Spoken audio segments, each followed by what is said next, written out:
Hey, yo, everybody. It is Voltage. We are back for another Dragon Ball Daima review. Y'all were really rocking with last week's review of Dragon Ball's newest fraud. If you didn't see that, there'll be a card top of your screen to take you to the playlist. I reviewed every episode, so have fun. Let's talk about episode 17, Goma. So, Goma. What did I expect going into this? So, I expected just the fights to start. That was all we were hinted at. Since it was called Goma, I expected Goma was going to come in. But we get a lot of things here. These are payoff episodes. So basically, they've spent so long setting things up that now we are diving into the payoff. So we should be having heat, 17, 18, 19, 20, straight fire, straight heat, nonstop. Especially after how long they spent on setup. Is that what happened? No. That is not what happened. Not at all. Okay, that's a lie. Let's not say not at all. I know some of y'all are going to get mad about that. That's not true. But did it live up to what people were expecting it to be?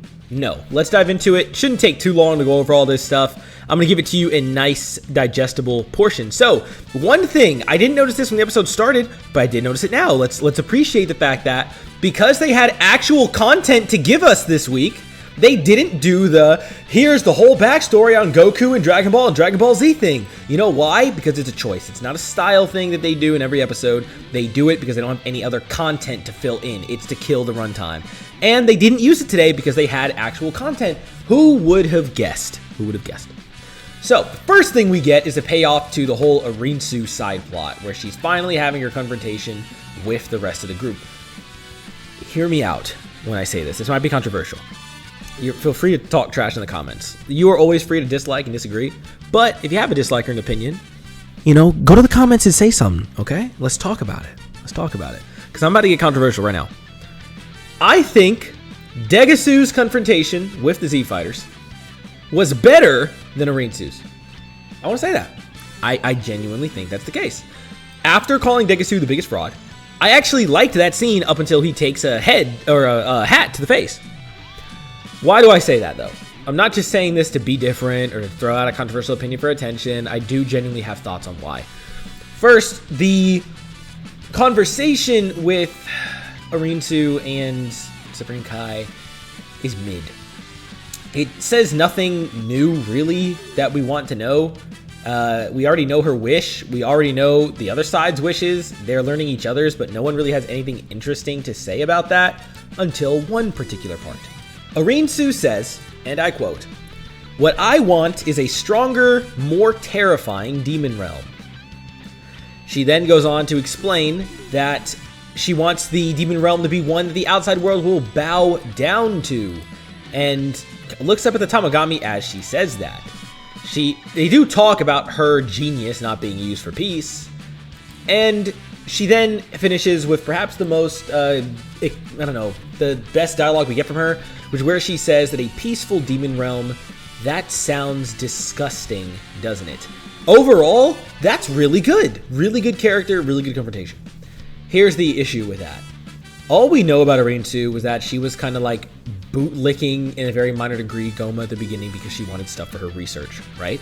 That's what she wanted to continue her research. What is he researching? Does anyone know in the comments? Do any of you know? Think fast. What is Arinsu researching? Nobody knows! Nobody knows what she's researching. None of us do. You don't know. I don't know. Any viewer doesn't know because we were never told. She just does research on things. Oh, you might say, well, obviously it's creating things like Majiku and Majin. She hired someone to do that for her. They call her a genius, right? What genius has she shown? What has she done? Glorio? Oh, whoa, so smart. Never seen that before. Paying off someone to make the Majins? Wow. And then she has Do fight the guy. She doesn't even show her genius on the Tamagami 1's question because she can't count it, and Ku can. And we're calling her a genius by name only? Pansy is more of a genius in this series than she is. We don't know anything about Arinsu's quote-unquote genius, right? And it gets worse. She's had this mastermind plan going on when you look at it in retrospect, and it's actually really bad. And then you look at the fact that her wish that she wants being the Supreme Demon King, sure, that's as layered as Degasu's, which is not at all. But then, you want to take that a step further? She talks about how she wants everyone to bow down to the Demon Realm, and she hates peace. Do we get any sign of that at all up to this point in any of her scenes? Do we have any motive behind her wanting to do this? Hell, Goma has a deeper quote-unquote motive for wanting to do this. He was the attendant of the previous Demon King, saw the opportunity, rose to take the King's power, and all he's been doing is in self-preservation because he was scared of the people who beat Boo. It's not that deep, but it doesn't have to be because it makes sense. Rinsu's doesn't. We don't know anything about her. There's no payoff here. This is a reveal that's not even really a reveal. It's like a mix. So I like the Rinsu very much, but I'm starting to see that she is not great. This is not a good payoff. Definitely not. So then we go over to the actual fight. So here's the next part of the episode. There's about 3 parts. This is the second part of payoff, which is the Majins versus the Z-Fighters, or specifically Do versus Goku. You know what? I came in this video, I really was going to try and be as positive as possible. I was. But you know what? Fuck that, bro. This fight was ass. I'm done. All right, you know what? If people don't like me saying this, that's okay. This fight sucked ass. It was garbage. So let me explain to you why it's garbage. And I'm not even going to talk about it long because it's garbage for the same reasons a majority of these fights are trash. Ever since Vegeta went Super Saiyan 3, it's been ass. And I will explain exactly why right now. Why do we spend so long with Goku fighting in base? Listen, I get that Goku likes to hold back. It's a trait I like about him. He warms up. Compare this to his fights in Super. Compare it to his fights in Super. Compare it to his fights in Z. Goku has the want to warm up, but he's usually eventually very quickly getting into fully trying. Let me give you some examples. Goku versus Frieza. The fact that it looks like he's in base the whole time, and we think he's holding back the Kaioken like a big trick because Frieza is meant to be this super overwhelming threat, and he then is already secretly using the Kaioken. Phenomenal. Versus Perfect Cell. He is immediately in Super Saiyan, and although it's clear they're not both going all out from the jump, he is fighting at full strength. Then we get to Super Saiyan 2 Goku versus Vegeta. He had a reason not to use Super Saiyan 3, but we didn't know he was holding it back, so it feels like he's at full power. Put Goku against Fat Boo. Super Saiyan 3 comes out. Against Super Boo, he's doing his best to survive. Against Kid Boo, he doesn't want to waste Super Saiyan 3. Goes into 2, tries to pull out 3, it fails, and he gets it. Look at Z. Look at Super. And this is going to be a long-winded explanation, but look at Super and all his fights. Let's get to the point. He's fighting in base for so long, and the fight is like so, do I dare say slow? The choreography is at times creative, but like, this is worse than either of Goku or Doo's fights in the series, with a couple of charming moments.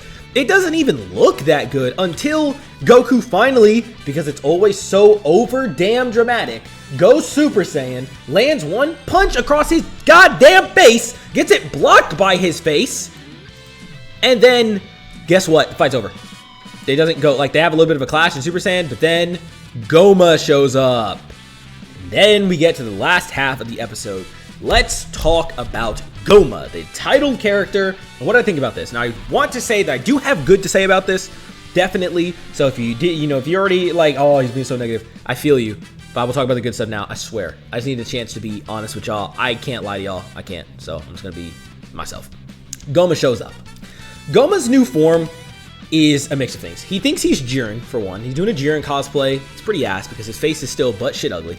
So that's really hurting. But he looks fine. Honestly, I don't even think I dislike this form as much. I mean, I don't really dislike it, but I don't like it either. I think if Goma hadn't been this small little shrimp dude before, and I've heard multiple people saying he's pulling a Garlic Jr. Yes, he is indeed pulling a Garlic Jr. I mean, we've seen this done before. Tiny little threat becomes big muscular dude. Though usually Toriyama likes them to go from stronger to smaller for that subversion. In this case, it is very classic. Let's say that, very classic in that regard. It's been done before, and I kid you not, this definitely does feel very reminiscent of Garlic Jr., of Broly. I wouldn't really say of Jiren, but this is where we get to the jumping. Vegeta gets bitched right when he tries to fight Goma, and guess what? He's fighting in base. I don't know what he's thinking. Goma makes a stadium for them to fight in, which is pretty cool. That was a very nice visual. And then Goma, I like how he still has a little bit of his funny personality. I do like that he talks still as Goma. I was worried he was going to become a mindless, rampaging monster when I saw the transformation last week. I'm very glad he still keeps his personality. Otherwise, this would have gotten really boring really fast. So Goma is still himself. He's had a little bit of funny moments. This episode does have one of the funniest moments we've gotten in weeks. So I'm really happy to see that. And interestingly, Goku views the opponent as so strong that he tells everyone, let's go fight together. I did think that was out of character. Bulma calls it out and says the exact same thing. We have Piccolo leading the way with the coolest image he's gotten so far. Supreme Kai following the fight. Degasu. That's great. Piccolo. Oh my god. Do I dare make a video on him? I don't want to get on Piccolo's ass too much yet because the series isn't over. But I might make a video dedicated to just Daima Piccolo. I kid you not. I might have to do that because he'll have me ranting for a minute. But they all start jumping him. It's reminiscent of that. It's a raid boss. It's an endgame fight, you know? Everyone is jumping Goma. We have Goku, Vegeta, and Piccolo fighting. Goku and Vegeta also just in Super Saiyan, even though this threat is apparently so dangerous. Where is Super Saiyan 2? Where is Super Saiyan 2? We have only seen Super Saiyan 2 used once. And it's against Tamagami 3. And a lot of people aren't even sure it is Super Saiyan 2. I would confidently say it's Super Saiyan 2 now. Where the fuck is it? Why are they not in Super Saiyan 2? They were in Super Saiyan 2 in every fight in the Buu Saga. It's been 4 months. Why are we fighting in just Super Saiyan and not Super Saiyan 2? And guess what? It gets worse. It gets worse than that. So everyone goes jumping, even the side characters. Let's take a positive note. Take a positive break, you know? Take a chill pill. Breathe in voltage. Okay. So we get one of the funniest moments in a hot minute here, where it's the Tamagami 1 and I'm forgetting the old man's name for a second, bro. It slipped my mind. Like, I'm so, like, ready to go back to talking shit that I can't even remember. But Old Man Namek, y'all have corrected me on his name before. I know it. It's on my mind. I just forgot it for the moment. So we'll get there. But anyway, that scene was very funny. Let's just say that. You should go see it for yourself. In staying in the trend of good news, we do have Goma fighting the group. Raid boss Goma is very visually appealing, which is Daima's strength. Everyone has been saying this since before Daima came out. Everyone praised it every week. You know why you hear this all the time? Daima looks so good because no one else can say anything about this. I don't want to diss it too hard, but no one has anything else good to say anymore about Daima besides it looks good. There's a reason for that. But it looks good. I will give it one other compliment besides quote-unquote looks good, which is the choreography is actually pretty fun for a few characters. Goma's powers are nothing too new, nothing too crazy, yet at the same time, they kind of have a fresh coat of paint that really makes him at least feel original. I could see this character being added in the video games with great animations. I could see him being added in Sparking Zero. It'd be very fun. Could see plenty of that. So, I mean, that's good. Here's the somewhat issue I have with Goma right now, though. I like how he has his personality, right? What is the point of this conflict? I get that this whole thing came about because Goma was a preemptive idiot and turned them to kids just because he was scared and then baited them to him and then got the third eye and now he's going crazy. There's also that funny scene where, you know, it's revealed that the third eye, you know, it was little dude's fault. But yeah. Anyway, why is Goma doing this? Why does he just jump right into the fight with them? Like, is there not a world where they could have, like, tried to talk this out on either side? Because the whole thing is really just, like, a misunderstanding and retaliation. Like, truthfully, would Goma, if they just said they want to become an adult again, would they be fine? Now, there is one thing that makes Goma a real enemy, which is what happened in Demon World 3, where he was, you know, mean to the people. But if they'd at least tried to say, hey, you know, maybe we don't have to fight, and then Goma's like, no, I'm actually really evil, or I want to mess y'all up, or they're like, no, Goma, we saw what you did in Third Demon Realm, and we want to fight. If that was the case, honestly, I would buy them fighting right there. But they kind of just fight because that's the plot. We have to fight. We have to fight. Right. So I'd like Goma to have a little more. We have 3 more episodes, so clearly we have more events to look forward to. I mean, I need some. We also have Arinsu, going back to her for a second. Arinsu does send the Majin. She has she looks at Goma. They tell her she needs to help too. She has this like silent realization, seeing it, and sends him in. If that's supposed to be some kind of like character development or something strong, you could have fooled me. But yeah. Now I've done a lot of negative Nancy stuff. Let's talk about absolute peak. So, as I am a monkey-brained dude with a single neuron being triggered, Goku finally, after 17 goddamn episodes, decides he's gonna take something serious and get the power pole out his ass. And so, he powers up into Super Saiyan 3 so we can glaze it. And I'm gonna fucking glaze it. That shit looks so good, bruh. Like, Super Saiyan, like, his Super Saiyan 3 blows Vegeta's out the water. I don't care. Vegeta fanboys, look, it looks cool enough, but they ain't got nothing on Goku's. They don't even beat Gotenks, so worry about that first, right? But Goku's, his Super Saiyan 3 looks so clean, even on the Kid Daima version. I'm ready for Super Saiyan 3 Goku versus Goma. Of course, it's the end of the episode. Got to keep them coming back next week, right? But we got 3 more. 20 is probably an aftermath, or at least part of it's an aftermath. So, do I have any more hopes for Daima? The preview, by the way, is just the fight. It's just a hint to the fight with Goku and Goma. There's nothing really like special to analyze as far as I saw. Really seeing them. It is called Awakening, though. And I've heard rumors that we're going to get some serious fan service soon. So, we still have the fusion bugs that are waiting. That is something I am interested in seeing. More so for the character in the story. The Daima story has unfortunately lost me a good bit. They've lost me. I'm not really sure I'm still in it for the story anymore because it seems like they had a lot of good ideas, and then I guess they looked at a 20 episode count and they just started fumbling. Even though the fact that they're just wasting time. I don't know what they were thinking, but they had ideas and they're really flopping the execution, unfortunately. Past that, I'm excited for the fusion, for that flavor. I'm excited for more Goma fights. Maybe even has another transformation if the third eye is like pushed even further or something like that. I would like the Boos to do something more. I hope they do. Kind of disappointed they're not doing that much. So I hope they get some more shine. If there is a new form coming, Daima original form, I mean, I'm hyped to see it. I'd like to see it, and it'd be pretty cool. I'm really hyped for that stuff, but I expect this to really just be a show for the eyes. Daima had both really good graphics and slash fights and story, and unfortunately I think they have started to lose the plot, unironically. So big disappointment there, but they still have 3 episodes, so I'm not going to consider it in the grave until then. That being said, leave a like if you enjoyed, comment your thoughts down below, and of course subscribe if you want to see more. We're aiming for 400 subscribers. That's our next big goal, and I'd love for more of you guys to join the Voltage crew. If you want to see more from me, check the description, or at the end of the video you'll see something suggested to you by YouTube that I think you'll like the best. Quick afterthoughts right here. I think I'm going to put the video ended there. I don't know if there's going to be, I'll probably have a picture here or something like that. But I just want to talk about this trailer they released. And you might be wondering, well, why don't you put graphics from the trailer? Why? Because they don't have any new graphics in the trailer. So I saw this on my feed before I even watched the episode earlier today. I'm pulling it up just so I can take a look at it in person. But it's basically called the Dragon Ball Daima CLIMAX trailer. This was released officially by Bandai or Toei. Let me make sure. Dragon Ball CLIMAX trailer. You guys are seeing a little bit behind the scenes voltage here. So the Daima CLIMAX trailer was released by Toei directly in a sub and a Japanese, and it's gotten some views. Got 271K on the Japanese side because they released that 4 hours before the sub. A 2-minute sub, which only has 2K in the last 4 hours now. I wonder why, because everyone's already seen it. But here's the craziest part. Follow me here. The craziest part is that this CLIMAX trailer, which you think, okay, maybe is going to show us a hint at what's coming, a little Easter egg, kind of like an extended preview. No. This trailer is just another example of Daima's dog shit fucking marketing. What was this?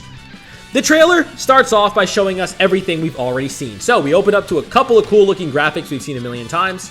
We then see Akira Toriyama's name plastered on the screen because Toei does not care about honoring his work. Toei cares about his name selling, Dragon Ball. So they put it out as a selling point immediately. They go into more clips. Guess what the clips are? Goku versus Tamagami 3. Vegeta versus Tamagami 2. Blast. Super Saiyan 3 from Vegeta. Stuff we've already seen. Then we get to the halfway point of the trailer. A little over. It's only 2 minutes, remember that. We've already spent a minute of it just on recap. But trailers do that sometimes because the last minute has the hype, right? The hype. No, instead we get the scene where Goma is about to fight everyone and a voice line he doesn't even say in the episode. Now I'll take you all out. He didn't say that right there. He might have said it at some point. Sure as hell didn't say it in that scene. But it's one of the coolest visuals we get in the episode, so sure.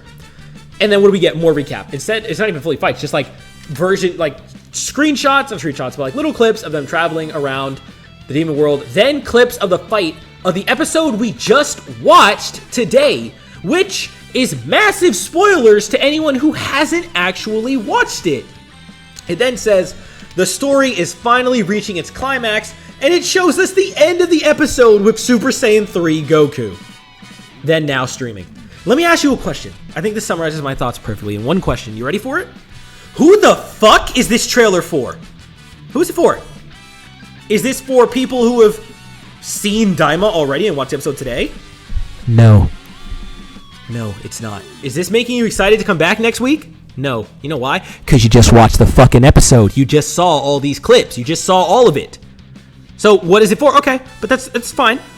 Maybe they're trying to appeal to people who haven't watched Daima yet and know the climax is here, so they'll watch Daima. Okay. So why the fuck does the entire trailer just completely spoil the climax we're in and the episode we done just watched? So you want new people to start watching? Just for what? Like, the biggest reach I can get, although, based on what I'm seeing, is that this is a trailer meant for people who like Z and only like Z fights. You only like Z fights, you only like super fights, you only watch fights on YouTube. You don't actually watch Dragon Ball, you don't know the plot, and you don't give a shit what the plot is. You just want to see a cool fight. So rather than go back and actually watch Daima, you're going to watch the episode that came out today to see the cool fight start. You're going to watch the next 3, maybe, if that, to see the fight scenes. And there you go, Daima gets a little bit more money from it. Or you're not going to watch it, and you're just going to watch the compilation of the fight on YouTube when it's done. So my point is, who is this trailer for? I'm thinking we might have something exciting here, a new hint at anything, and this trailer was goddamn pointless on top of this. And the reason I bring any attention to this at all, besides just being Daima related, is it's a perfect summary of Daima's repetitive, time-wasting nature. This 2-minute trailer fully summarizes one of the biggest problems I have with the show, which is that repetition and intentional time wasting, and if it's not intentional, whoever's behind this needs to get a new job.